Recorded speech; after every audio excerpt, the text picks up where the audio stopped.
Hi guys, I'd like to read you my essay I wrote recently about the dangers of being nice. I think this topic is pretty relevant now, especially during pandemic. And if you stick with me to the end of the video, you might get new insights as I did. Because for me, it's still a topic I'm trying to wrap my mind around, and that's why I wrote my essay. And I hope some of you will find interesting thoughts in it. I was brought up to be a polite, considerate, and somewhat obedient person, the kind of person people liked to invite to parties. My life would be easier and happier, my parents reckoned, if I were to be polite and pleasant. So as a kid, I was taught to say thank you and please and to never interrupt adults. I was told to watch my tongue, and if you don't agree with something, say nothing. Amability is often thought as intrinsically virtuous. Be kind, smile, and you will make friends. Be polite, and you will get a good job. My parents had good intentions. I'm sure if you're a parent, you'd like your kid to be polite and respectful. But here comes the caveat I've come to realize recently. While niceness helps to get by in easy situations, it fails miserably when faced with a crisis. Let me explain. If you're nice, it's easier to advance from low to middle level position. If you're nice, you're most likely to have a pleasant evening among friends and have a higher number of friends. If you're nice, your life is less stressful, relatively speaking. Who wouldn't like that? But niceness has its limitations. While being amiable works in all competitive and mutually agreeable environments, it doesn't cut it in hard-driving, exigent situations. CEOs don't get their positions because they're nice. Politicians don't rule over countries because they're nice. You don't get a timely refund from an airline because you're nice and waiting patiently. Sometimes you have to push back. I'm not saying that if you're rude, you will succeed in life and get what you want. I'm saying be assertive, learn to say no, and you increase your chances of being more satisfied with your life. If you stand in line and kindly let people through, you might get stuck there. The first person you let in says, thank you. The second does, but the rest will just walk past you, no longer asking your permission or even looking at you. You've become a doormat, and this is your fault. You didn't say no, you didn't show signs of a character, and your good deed cost you time and self-esteem. Mr. Nice Guy became a pushover. I'm exaggerating a bit here to illustrate my point. We all know what it's like not to be considered, not to be asked, not to be noticed. A nice person is less intimidating than a tough one. They can be easily ignored and disregarded. But a tough person is worth paying attention to because the tough one is a threat. Again, I am not urging you to be rude. Being nice is a wonderful trait in low-cost interactions. It improves mood and eases the burden of the daily grind. But niceness has an unseen, dangerous side to it. Niceness disguises problems, cover-ups conflicts, and prolongs suffering of everyone involved. Let's look at some examples to better illustrate my point. You finally got up the courage to ask for a promotion, to which your boss replied, wait a little bit, now is not the time. And you kindly wait, and wait, and wait.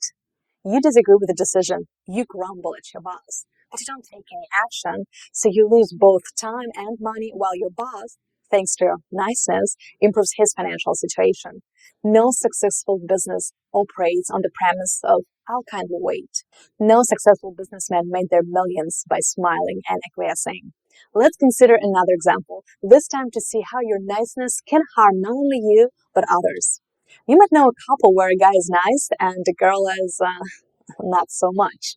In these kinds of relationships, the girl usually takes advantage of a guy.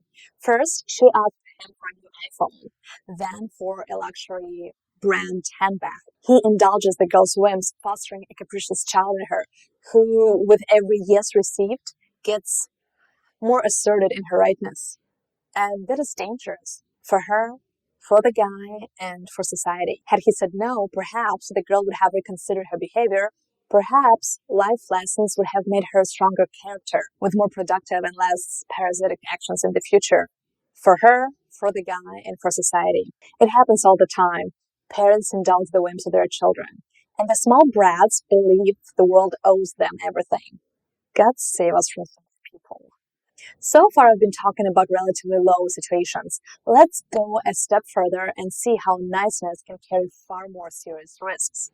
Look at what's happening in the world, particularly Canada. I said Canada because I currently live there, but you can probably see the same pattern in your country. In Canada, people are nice in general.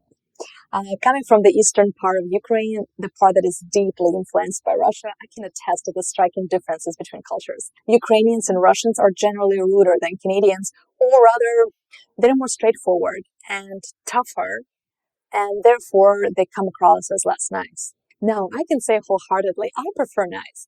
I like it when passers-by smile at me, when service staff asks how I'm doing, even if absent-mindedly. I like how small talk can break the ice and clear the air.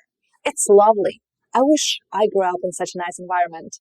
However, their niceness comes with a price. The people of Canada aren't fighters, and it's totally understandable why. They had no massive hunger or devastating wars. They have never experienced totalitarianism or genocide. They're lucky to have had the stability they did. How can a fighter emerge from such soil? And here we have it. Canadians don't put up a fight for the most part. They're compliant. They listen and obey their government. To draw from the recent example, the government said, get a shot, and the majority went for it. 87.78% went for it, to be precise. By contrast, in Ukraine, the vaccination rate is 32.5%. There are many conclusions that can be drawn from this comparison, some not so flattering for Ukrainians, but my point here is that Ukrainians are more skeptical of their government's actions. The trust is weaker. It's bad, very bad. But isn't blindly following worse? The Canadian government manipulates and lies to its people. And what do people do? They keep obeying the mandates. Prices are rising. Unemployment is growing. Inflation is surging. And people keep swallowing the tribe put out by the government. Sorry, but angry tweets aren't going to cut it. Niceness can't rule a country. Niceness lacks the power to change the status quo. Under serious circumstances like a pandemic, for example, people's niceness derails progress. Niceness is not innocent. It can deceive and it can lie. Today you're nice to your neighbor. He says something you disagree with and you don't say anything. Why bother? He's a nice guy and you prefer to maintain your friendly relationship with him. After all, does it really matter that you disagree with him? But tomorrow you can find yourself getting vaccine shots or paying penalties for not being vaccinated because your nice neighbor supports the regulations. Your nice neighbor didn't happen to be questioning the government's policies. No one told your nice neighbor that the mandates violate human rights and freedoms. So without any confrontation, your neighbor believes that he's in the right and supports what the government tells him to support, unaware that it may harm more people than save. My point is not whether the mandates are good or bad. Rather, it is this. Obedience and fear are bad. Being silent and agreeable can be dangerous. Who knows what could happen next? Maybe tomorrow the government decides that the unvaccinated people are a threat and they belong in concentration camps. And what will you feel if someone you care about is sent away? It might seem extreme and unlikely, but if you studied some history, you can't be so naive. It always starts small. How it progresses and what it ends up to is a real concern. So here we are, obediently putting our masks on, getting our boosters, and increasing our deaths. We smile when you should take a stand. We dull our eyes when we should be defending our territory. We are nice, but useless. Or maybe our good manners and courtesy as cowardice and weakness of character. You might think you're a nice person, but in reality, you hide yourself. You bury your thoughts, your attitude, and your opinions under your politeness. You devalue them before they get a chance to take form. If your opinion differs from those around you, you think you're the one who's wrong. And just like that, you immediately and unapologetically betray yourself with your complacence. You see, niceness slows down progress. Revolutions, upheavals, and the introduction of new technologies are never easy and smooth. They're always done through pain and hardship. Amiability is a solid tactic to avoid stress. Don't want confrontation? Just smile.